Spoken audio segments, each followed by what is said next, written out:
Hello, everyone. Welcome back to the In Step with God podcast. I'm your host, JT Martin, and today I've got my friend and colleague David Wolcott coming up on the show. And today we're going to be talking about what is the nature of evidence and different kinds of claims, what types of evidence ought to be expected in certain types of analysis and different things like that. This is kind of an expansion of an article he put out a little while ago on Vladimir Putin, the moon, and Abraham. I horribly jumbled that title, but that's okay. So today is just kind of it's diving into that article, those kinds of questions.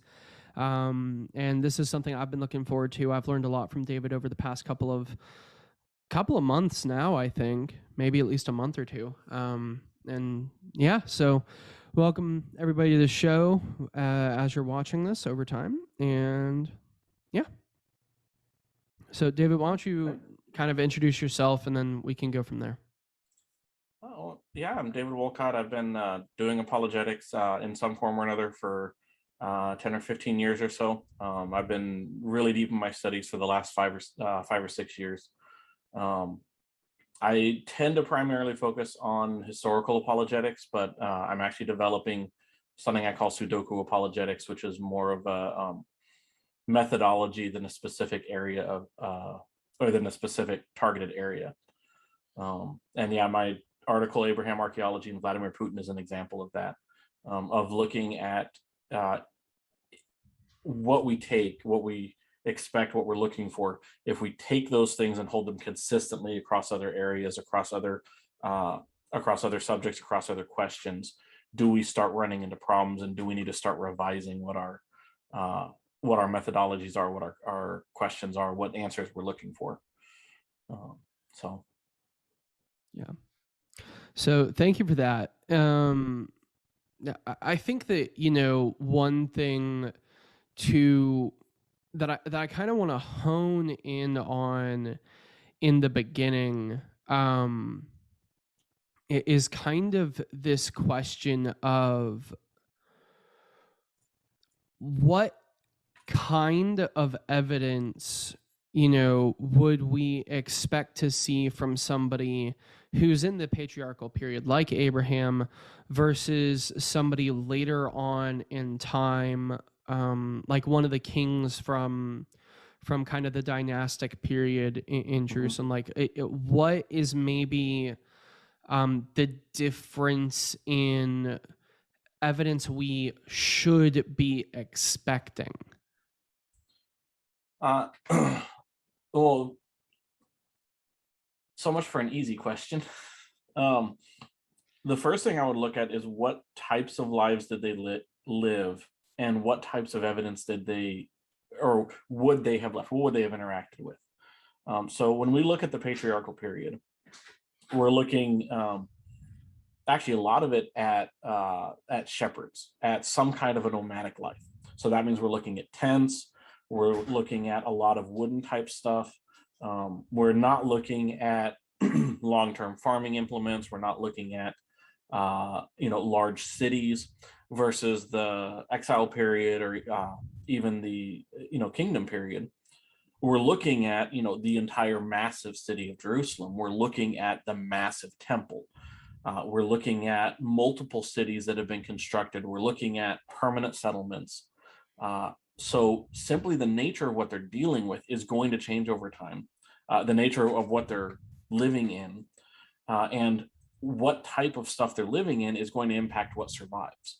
So when you have stone-walled cities, multiple stone-walled cities across a large area that are there for a couple hundred years, there's a good probability that we're going to find some kind of evidence for that.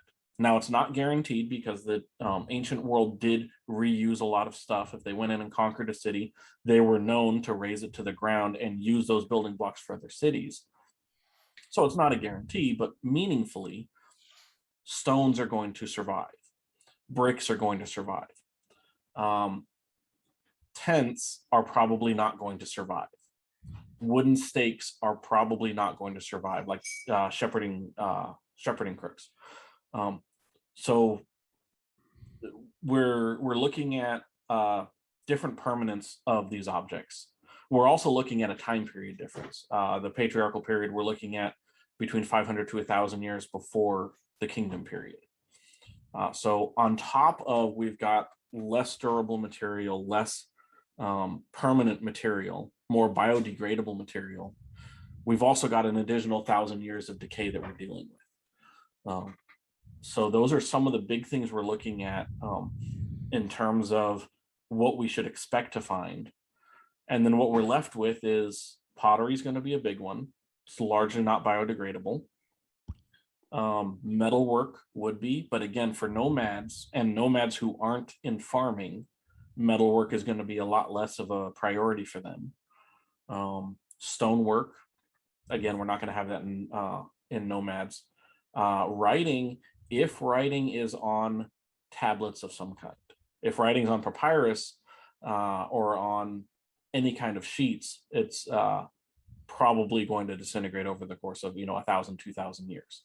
Almost certainly we aren't going to find anything like that, unless it's lucky, because I know that we have a couple of artifacts, not necessarily Judeo-Christian, but just from contemporary time periods, where it's like we can kind of get a sense of something that was written because it was on some sort of leafy sheet type thing that has left an impression due to being stacked up between other materials, and those materials were what survived. So I mean, occasionally we get lucky. We have some, like we have the Dead Sea Scrolls. Okay, but what were the Dead Sea Scrolls? Well, they were buried in jars in the middle of the desert. Yeah. So they were protected from the elements for literally millennia.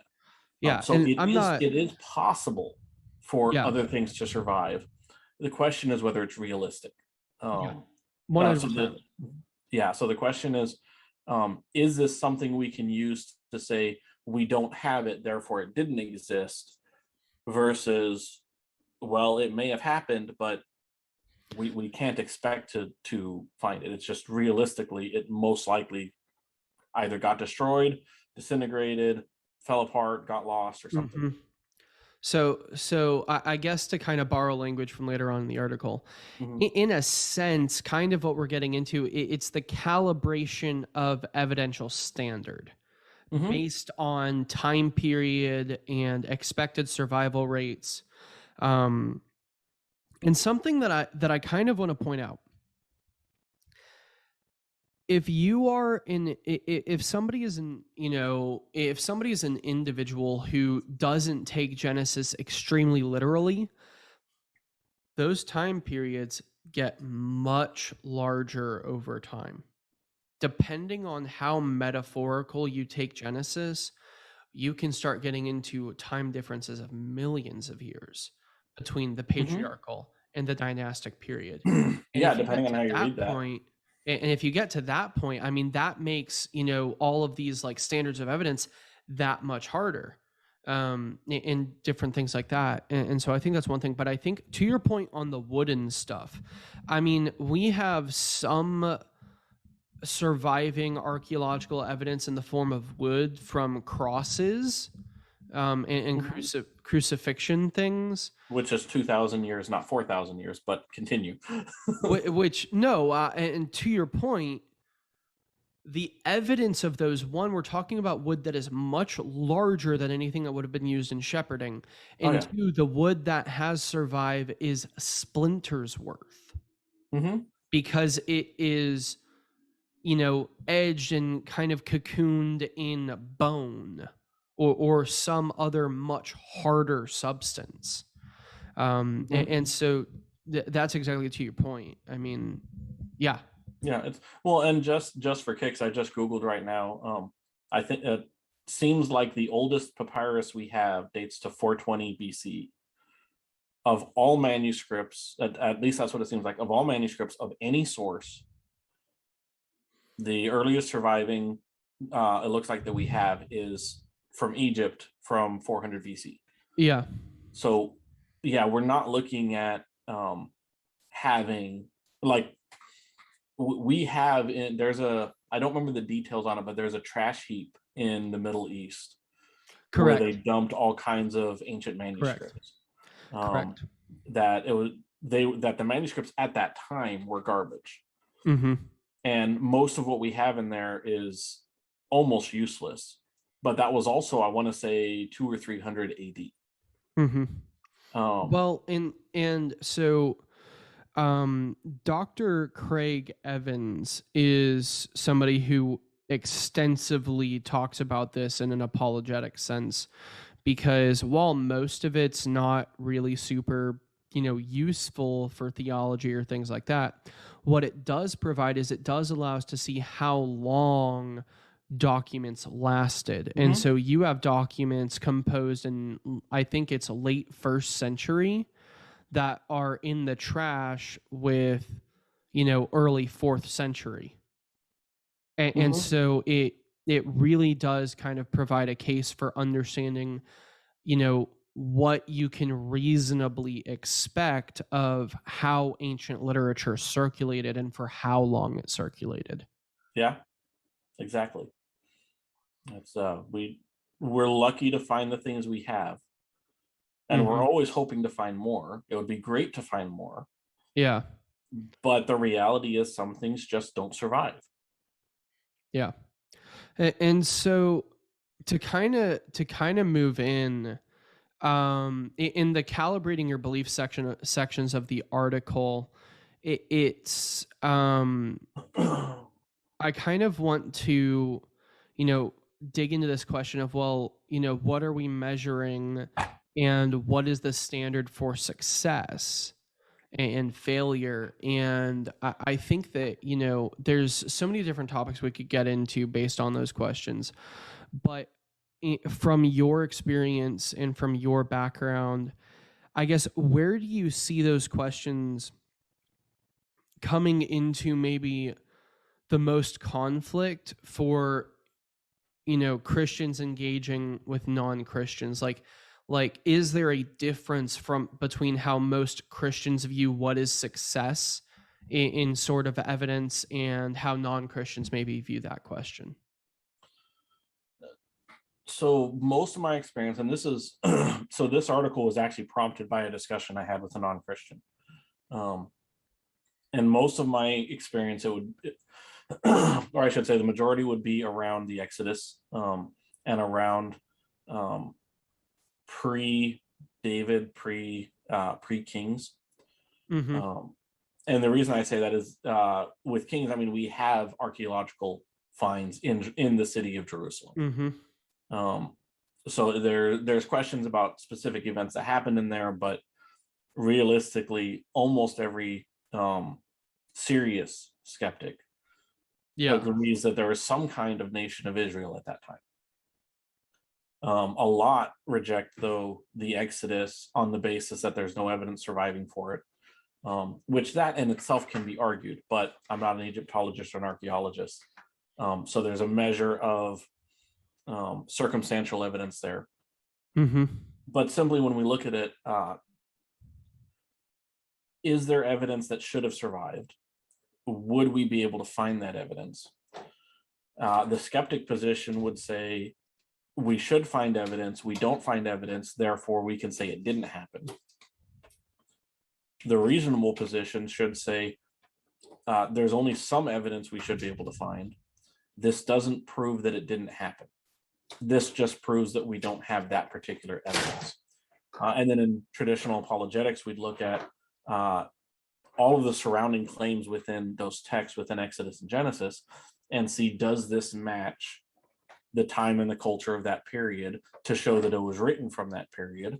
And is there enough reason to say they were careful enough to get all of this evidence or to get all of these other things correct? We should assume they were careful enough to get these stories that we can't confirm yet correct. Okay. Yeah, this question, this is something that I think plagues a lot of discourse. is this difference between, it's this difference of perspective on we should find, we don't find, therefore false claim, versus we can only maybe find these couple of things if we're super duper lucky. So we kind of really only have, there is minimal direct evidence, so we only have circumstantial evidence on certain things in history, and that's all we have to go on. So it's reasonable to say that the lack of direct evidence isn't confirmation or negation of any claim, because we only have the circumstantial to examine. Exactly. And so kind of a question that I kind of always get into is, are there non-biblical examples of is there a double standard that we can point to, where as soon as we start talking about something in the Bible in this type of analysis, do non-Christians, or in this case, do non-Jews, in terms of the religious sense, treat Old Testament information with an additional layer of skepticism that a comparable that something in comparative analysis isn't given? I would say the closest example actually would be cavemen. We have bones, we have some drawings, and we've worked out whole societies for them. Whereas here we have purportedly written documents detailing who did what when, with family names and sometimes names of specific individuals. And we have reason to believe that, or at least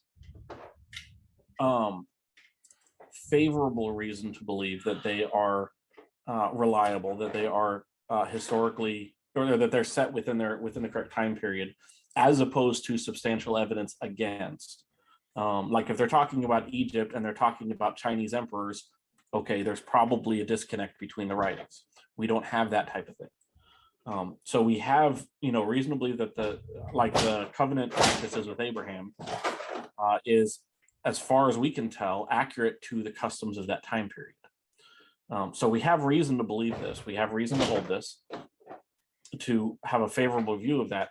But for some reason, well, no, we just have to believe that they're fiction. We have to believe that they're taken from other cultures, that they're other things. And it's it just doesn't seem to match. Of, we'll put so much into so little and be fine with it. And then we have so much and say, well, no, it can't be.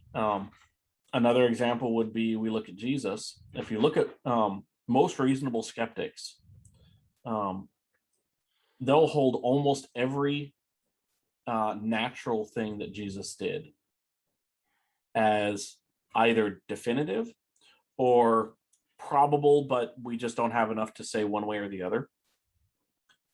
And then we hit his supernatural. Then we hit the miracles. Well, no. Those couldn't have happened. It's the same text. We're looking at the same text. We're looking at the same style of evidence, but it's a supernatural. And suddenly, well, no. We can't trust that those are accurate at all. Yeah. We have to assume they're mythological development. And I'm like, okay, but do we though? Like really, do we have a positive case for there being mythological development other than they're supernatural? If we remove the supernatural aspect or the supernatural skepticism, I haven't seen a good case to demonstrate that they are mythological in development. There is one argument that I've heard. Okay, what have you heard?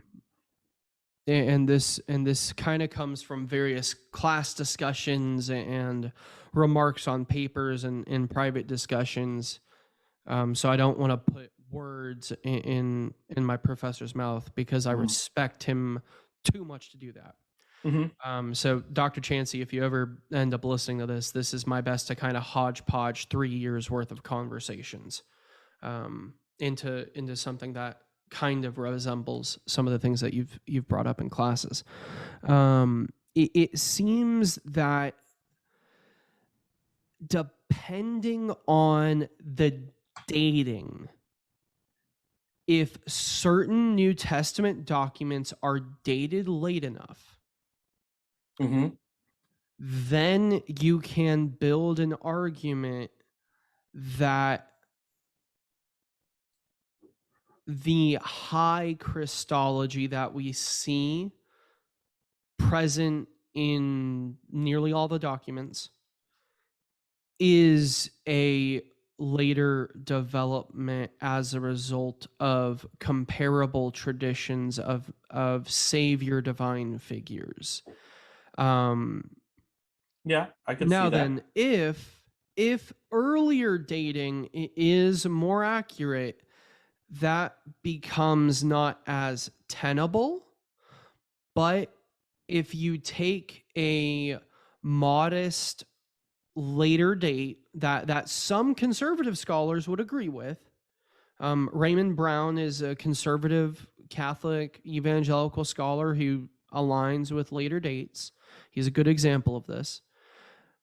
There is an argument that could be made for some of the high Christology. Now then, when we start getting into low Christological and medium Christological statements, that theory again comes a little bit less tenable.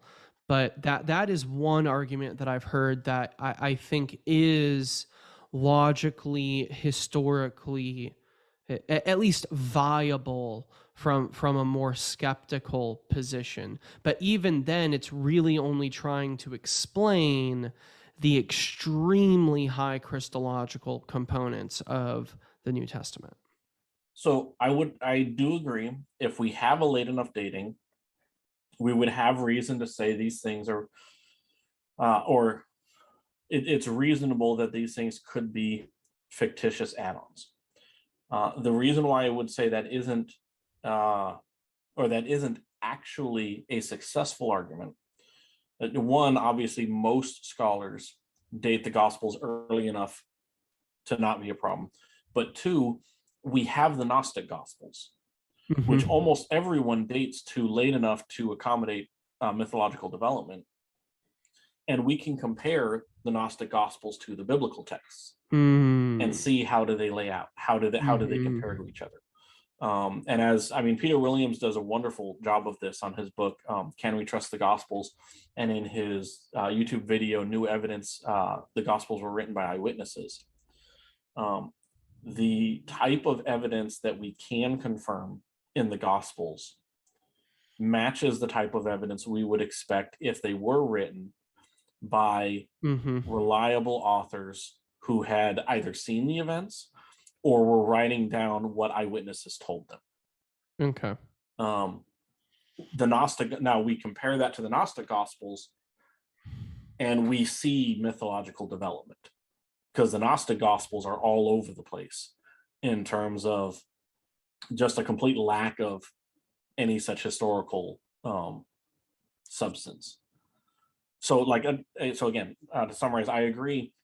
Late dating, if true, could grant mythological development, but we do have a way to calibrate it to see, does this reflect what would happen, because we can see one where it did happen. Yeah. So, okay. But yeah, that would be, if true, that would be a reasonable argument. Yeah. And again, preface, my best estimation at years worth of conversations. Yeah, no, it's I've heard, I had another guy, I think, bring up Raymond Brown before. Yeah. And yeah, I know they used to be dated to 2nd century for the most part. And it's more in the last I think couple of decades that they've been really pushing for it's getting earlier and earlier and earlier. What's really interesting kind of on that point, J. Warner Wallace and Cold Case Christianity articulates one of the most one of what I would say is one of the most impactful arguments for the extremely early dating of the Gospel of Mark, because he goes going through the Gospel of Mark, there are details that Mark doesn't include that would be anachronistic if it wasn't extremely early.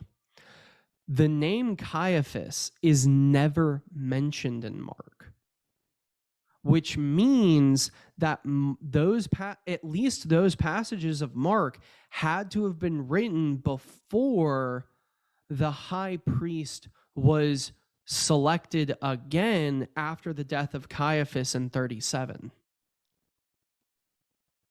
That's interesting. I haven't done enough studies on details like that to go for or against, but I have heard those things. And Mark yeah, Mark is something that I'm explicitly interested in, so that's the reason why I'm a little bit more familiar with it. Go for it. And that would be a substantial argument. It would be circumstantial for the most part, because it is possible there are other explanations, but it is a point that cannot be ignored. I know another common one is the destruction of the temple. That they would have included that, and we have substantial reason to think that the fact that they didn't is proof that they were written before that. So we have there are those, and I know there are a number of other similar arguments that address we have this type of language that wouldn't have like if it had been written in the first century, we would expect different language. If it had been written after this event, we would expect this other stuff. And I think something that, and this is a point of, kind of calibration that has always irked me. We can't treat Mark as though it's the same genre as Matthew and Luke. Mark may be a synoptic gospel, but it doesn't have the same inclusion of historical markers that Matthew and Luke do. So it is almost unfair to Mark's gospel to try and evaluate it the same way we evaluate Matthew and Luke. In my opinion. And that's something we have to keep in mind with John as well. And even going into Paul's epistles, like I had someone, it was related to this same one. I don't think it was the same guy from this article, but he tried to argue that Jesus didn't exist because Paul would have included biographical information. And I'm like, okay, but which parts of Paul's epistles give us reason to think he would have included biographical information? He wasn't writing about that. If we take the traditional authors from Matthew, Mark, Luke, and John, Mark was writing the testimony of Peter. And Peter was not known for being critical and thorough. He was known for being out, like being active, being the I need to get this done. Luke was a doctor. And in some measure, he was in medical. He was thorough. Matthew was a tax collector. Even from his corrupt days, he would have been thorough. John was much more personally, intimately involved, not sexually for those who try to take it that way. And so his writing is very much more personal, very much he's much less concerned about how can I provide all of this historical data, and yet he does still provide the historical data.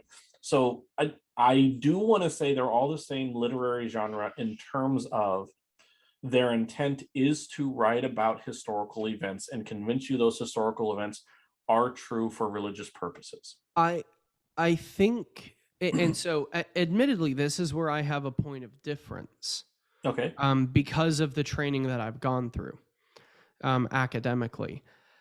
I think a lot of times we can confuse genre in a sense of structure. In the apologetic sphere, we can treat genre as though it's this broader category that is kind of amorphous, and we can kind of use general purpose as a sort of collection of genre, where in an academic sense, that's not the case. Genre has to do with how something is written and the structure of what is written, which is a difference between academic and apologetic spheres that has been very, very confusing for me, who kind of sits in both worlds. No, and that's true. And perhaps I should stop using the term genre in that sense, to make sure I avoid that. Because you're right. And that's, it's unfortunate, but it's a reality just between academic and lay. There is a connotative difference between the way academia uses certain words and the way the lay people use certain words. And with apologetics primarily, or most apologetics primarily focus on the lay people. But most apologists reading academia, we can end up with confusion where we have, smuggling in academic connotations into lay terminology. And I think I can see reverse that happens every now and then too. Because like case in point, the usage of genre in a lay sense, in a lay connotation, is an inaccurate academic statement when you talk about the Gospels. Because most academic scholars will either argue that Mark is a bios, a true biography that happens to be kind of the first stage of the gospel genre, or they make the argument for it being a type of novel in terms of its structure, a sort of Greco-Roman novel. You get that from Marianne Tolbert and a couple of other scholars who, while extremely progressive, and there are lots of issues to unpack there, the academic work and comparative literature work that they do on an academic level is respectable and needs to at least be acknowledged. And then we have an conservative evangelical scholar in Gilbert Belezakian, who makes the argument in the Liberated Gospel that the Gospel of Mark can really only be accurately interpreted and understood if we recognize that it's this sort of Greco-Roman tragedy that is made up of entirely biographical, verifiable information, which is completely alien to the kind of lay, plain biography understanding of most apologetics works. And so this is kind of a lot of the stuff that I've been having to sort through over the past 2 years, and it's been confusing. Well, and it doesn't help the fact that these days we're not used to more artistic and truly factual writing styles, like a full tragedy. I'll admit I'm not nearly skilled enough to judge the difference between a modern biography and ancient Near Eastern tragedy biography. I'm not nearly qualified enough to compare the differences between them. Neither am I. I'm just saying like, way smarter people are like, hey, we might be miscalibrating, to use the word of the day. We might be miscalibrating our understanding of Mark's gospel because of XYZ reasons. And I'm like, I have never been more confused, but more academically intrigued. And as an apologist too, what little I've come to understand has just absolutely blown my mind. Because if it's a tragedy, if Gilbert Belezakian was right, the argument that Jesus didn't claim to be God in the Gospel of Mark is so wrong that the document could be fiction and it would still be wrong. Because in the trial scene, the reaction of blasphemy in a tragedy against an innocent man can only be condemnable to death if it's a claim to be divine. Though I wonder how far that goes, because in Jewish culture, or in that day Jewish culture, a reaction of blasphemy would only have been because he was divine or claiming to be from God in a way far beyond man. And I think that would apply whether it's a tragedy or not, because that's one of my arguments with John 8. Correct. Is not just Jesus said, before Abraham was, I am, but that the Pharisees reacted by proclaiming blasphemy. So we have both Jesus' statement that reasonably can be a divine statement, is possibly, not realistically, but possibly not a divine statement. But the Pharisees very clearly understood it as prophecy, or as blasphemy, as a claim to divinity. Correct. And that's a huge piece. But what happens is that if Mark's just a biography, if you disprove it as being a biography, in the, not necessarily disprove, but if you disprove that it's historically accurate, then you run into some issues. Well, if it's a tragedy that includes biographical information, you don't need it to conform to a strict historical progression in the sense that we would expect from a modern biography. We need it to contain biographical information that presses for something, that kind of is like driving towards some sort of lesson, some sort of meaning. And having, you know, the height of the tragedy in Mark is in that, it is in the trial and the crucifixion. And so from an apologetic standpoint, it adds an extra layer of kind of defensible material that is reasonable, that is academically structured, and that is good reason to believe that if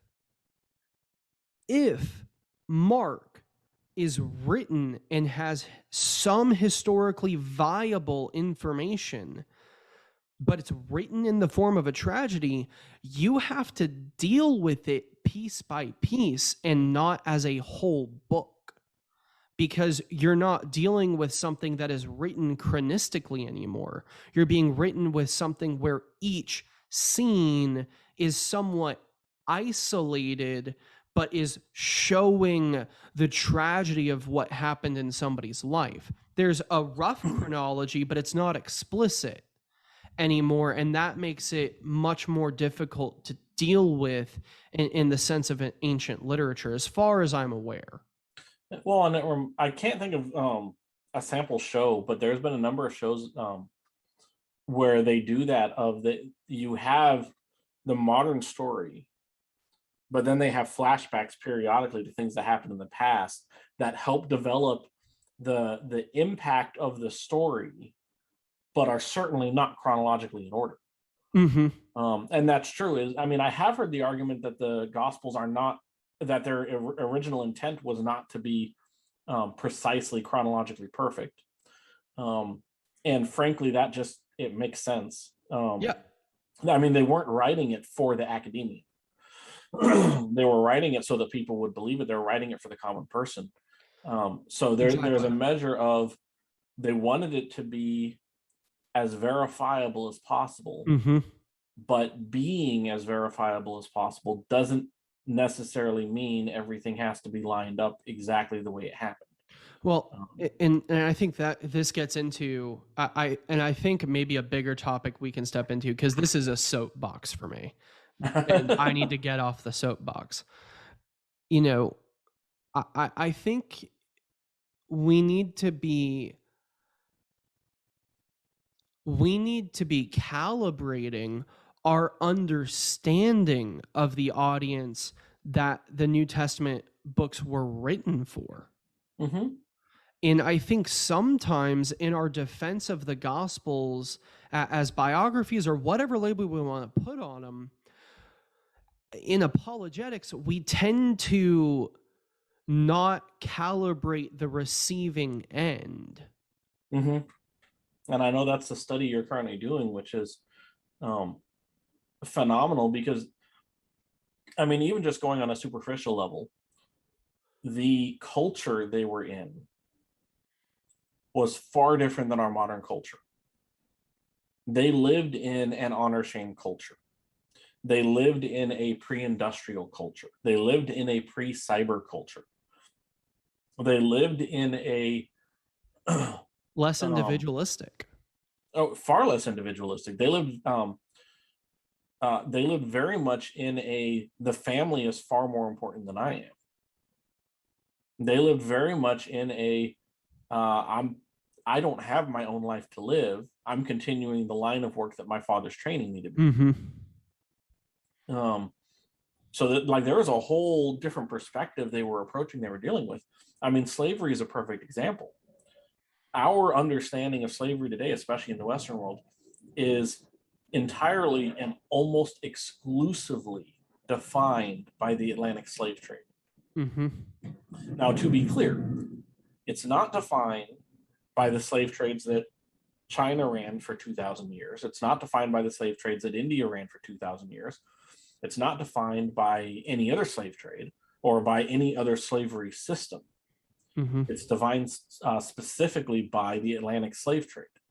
Yeah. And part of me says I can't entirely fault us because that is the most recent and notable, memorable event. Sure. But case in point, we look at Abraham. His slave, Ebenezer, if I remember off the top of my head, but it was his slave who he gave all kinds of wealth to go find a bride for his son. Yeah. That wouldn't have even remotely been considered during the Atlantic slave trade. Correct. So whatever the relationship was between Abraham and his slave, that was an entirely different paradigm. Yeah. From what we understand it as. Yeah. And I mean, another perfect example in Proverbs, it says the borrower is slave to the lender. A biblical view of slavery includes credit cards. Yeah.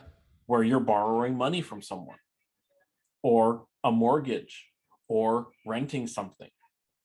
Those are biblical definition or biblical examples of slavery. Yeah. And that's because before the Atlantic slave trade, there was all kinds of range for slavery. There wasn't one kind of slavery. Yeah. Yeah, for sure. We don't know that. So that's a major one. And I bring that up partly because of how contentious it is. Yeah. No, absolutely. And I think that, so maybe something we can kind of transition into, because I think we've kind of just been touching it again and again and again. And again. What the heck can we do to better calibrate our transition from academic to lay populations as apologists? Because we're reading academic information a lot of the time. Mm-hmm. But primarily we work within for lay populations, with the small exception of some of us who are in apologetics for the academy and doing apologetic work primarily towards an academic audience. But even then, eventually it gets distilled down into lay levels. How do we calibrate that transition? Like, I don't necessarily think we'll find an exact answer, but I feel like that's a conversation that needs to at least be had. It does need to be had. I would say two things. One, it would be best to have two different people working on that. And the reason I say that is most individuals have their preferred languages. Mm-hmm. And most individuals are not that well skilled at translating between academic to lay. Mm-hmm. So I would say first we need someone who is skilled in the academic language, who can present it in a not quite academic way, not lay, just not quite academic. And then we need people who are skilled in lay, but can understand that intermediate stage. Mm-hmm. So I would say we need to focus on that. And we do have a lot of that in the apologetics world, but not entirely. Mm-hmm. There's more we can do, but we're getting there. The second thing I would say is focus more, I would say, on the meaning of what's going on Mm-hmm. than on the specific details. Because, like, case in point, I had another article I'm working on responding to someone, and he tries to claim that changes have happened to the Bible because of X, Y, and Z. And I can tell just by doing a little bit of searching in Logos that he doesn't get languages. Which in and of itself, I'm not trying to do an ad hominem. I'm just pointing out that he doesn't understand the subject he's trying to rebuttal on. Mm-hmm. Because when you go back and look at more information, like he claims one word needs to be translated a particular way. And he presents a source that says, yes, it should be translated this way. Well, except the source doesn't say it should, it says it can. And if you understand the language side, where you have to translate both the denotation and the connotation, mm-hmm. and most languages don't have one-to-one representation. Mm-hmm. Certain nouns will have one-to-one representation, but even then, there's a whole pile of connotation that exists in the one language that often does not translate to the other language. And so we can't look at, well, this is a possible way to translate this word. We have to look at what are all the different ways this word can be used. So, and does that fit? Does that mandate we have that? So dialing back to the question you asked, we need people who can explain not just the fact this word means this. We need people who can explain, no, let's look at how languages work, how we do translations. We need to look at formal versus informal translations, thought for thought versus word for word. We need to look at connotation. So explain these methodologies, explain these principles. And once we have the principles in lay, then when we present the facts start to make sense. It starts to make sense why those facts are being presented and why those facts are talked about. Yeah. Because this is kind of the chief struggle that I have. And this is like, I know some of the language stuff. And it's like, I never really considered, when I am talking about academic information to non-academic, audiences, am I using language that is almost entirely academic in its structure and connotation, that put the same sentence in a lay, structure and connotation, and they're two completely different statements? Is that something that I am unconsciously doing? And I'm really starting to wonder why we don't have an academic to lay English dictionary. Because think about it. Case in point, the word genre. Academic studies? Okay, ask me what field, okay, well, what field are we talking about genre in? Are we talking what about century it in what field? Correct. Are we talking about it in, first century Palestine? Are we talking about it in 5000 BC ancient Near Eastern documents? Are we talking about it in Platonic philosophical eras? Like, or are we talking about it in Romance languages in the Enlightenment period? Like, genre is specific to a time period, an audience context, and type of purpose that is unique to each century and era that we're talking about. I mean, in a lot of ways, genre in an academic sense is a field in and of itself. In terms of the field of study, that you study genre, you study the way that things have been structured over time in literature. So, and that's completely different from the lay language. I just checked and just verified. Yes. So this is where I love the series, A Very Short Introduction from Oxford University Press. I need to read more of them, but I'm trying to get through backlog on them. The reason I bring it up is here's some of the titles you may be interested in: comparative literature, literary theory, English literature, Jewish literature, Dante, children's literature, Native American literature, German literature, classical literature, modern Latin American literature, Chinese literature, all short little 80 to 100 page books. Yeah. On these different subjects. So I want to be clear in what I'm about to say. I'm not an elitist, and I'm not driving you can't talk about a subject until you have a PhD. I'm not planning on pursuing any any university studies in theology. I am going to be continually studying and learning, and there's a difference. So what I'm going to say is a lot of people need to stop talking until they've studied the subject. Mm-hmm. And by study, I mean it could be university, or it could be, study on your own. Because you're exactly right. There is a lot of different ways a term can be used. And if you aren't familiar with the literature in that subject, you're going to get confused by it.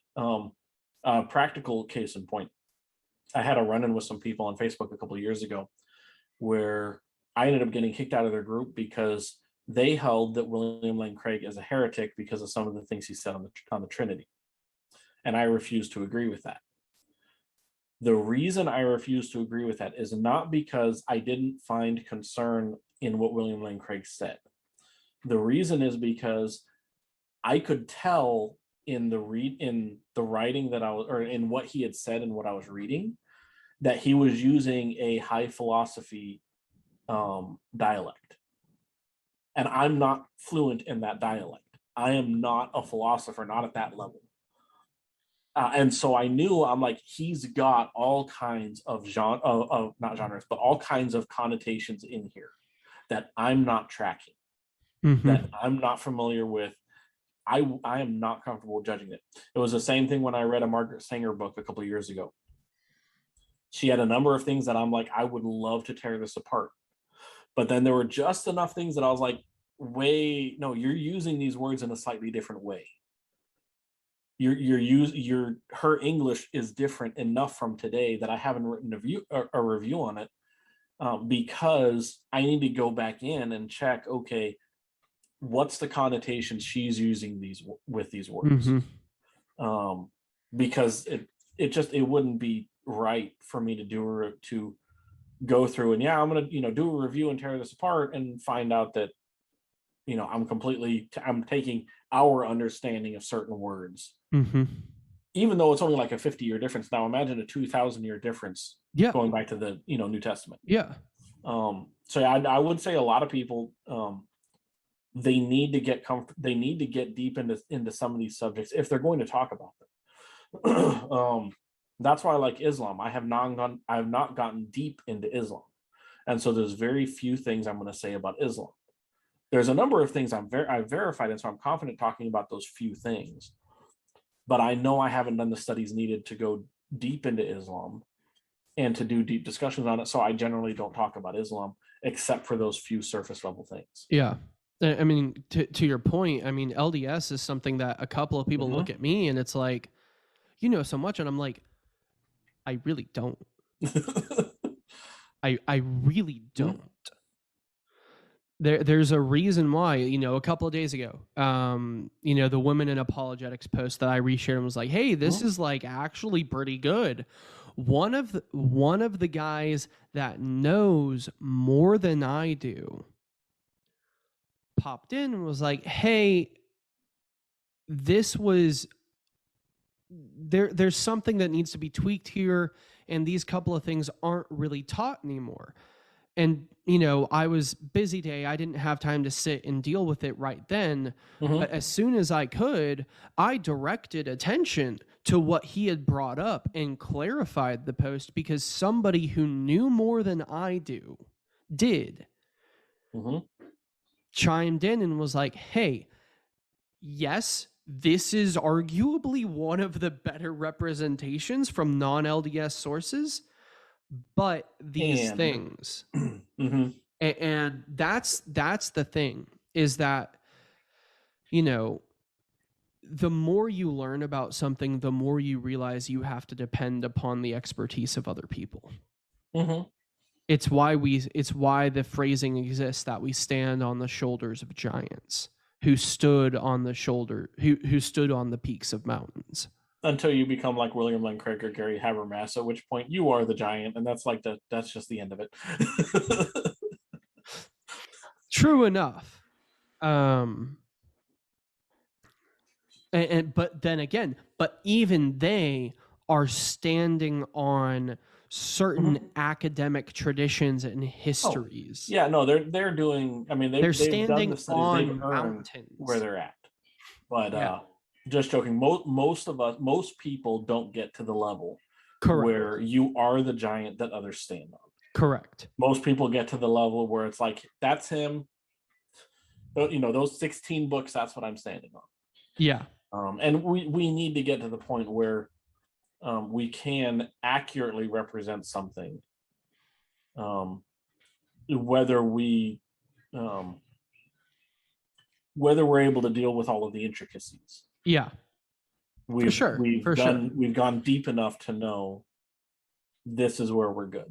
And there's some apologists that I've seen that are pretty good at that, on being open on, this is a subject I haven't studied, and so I'm not going to do an article on it. I'm not going to do a post on it. Yeah.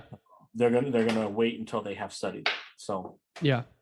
I mean, and that's kind of where I'm at with Islam. Like, there are a couple of things I've heard from very well-studied people that I'm like, okay, this is something I've heard come from the academic community.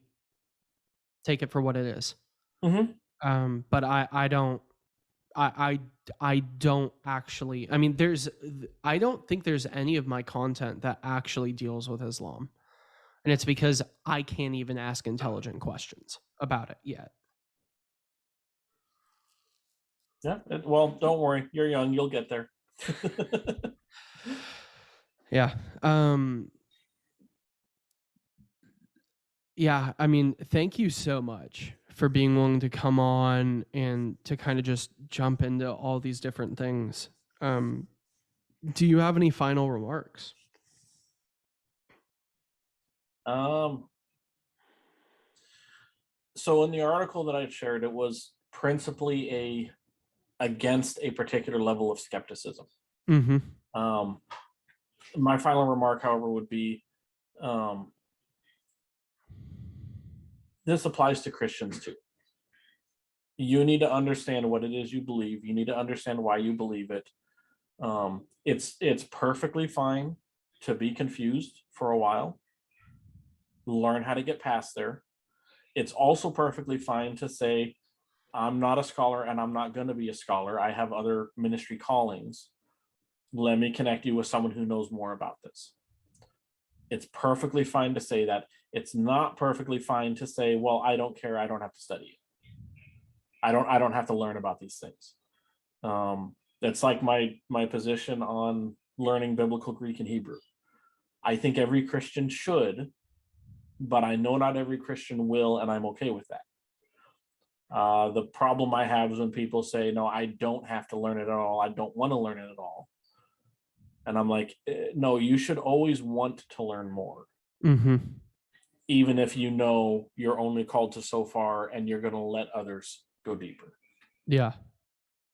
Yeah. Absolutely. Absolutely.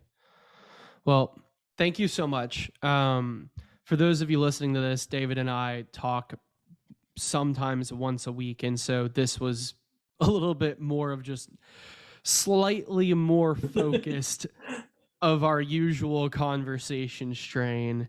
Only slightly. Only slightly. We definitely got a little bit further out from the topic, but hey, we stuck to a word, calibrate. Yes, we did that.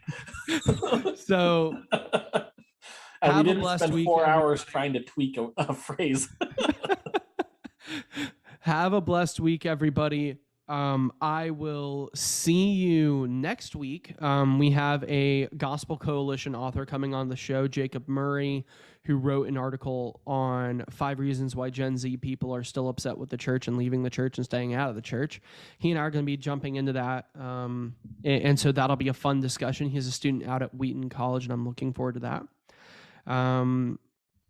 And as a general invitation that I've decided to make, if there is a scholar who is a Christian who has expertise, or is a lay apologist who has expertise that you want to find out more about, but you don't necessarily feel comfortable trying to put together the questions, shoot me the topics and their name, and I will do what I can to try and get them on the show to unpack some of those topics. Now then, to David's point, there are certain things that I'm not familiar with that I won't engage on because I need to be at a reasonable level of familiarity to ask good questions on anybody's behalf. And so with that being said, this has been the In Step with God podcast, and we will see you next time.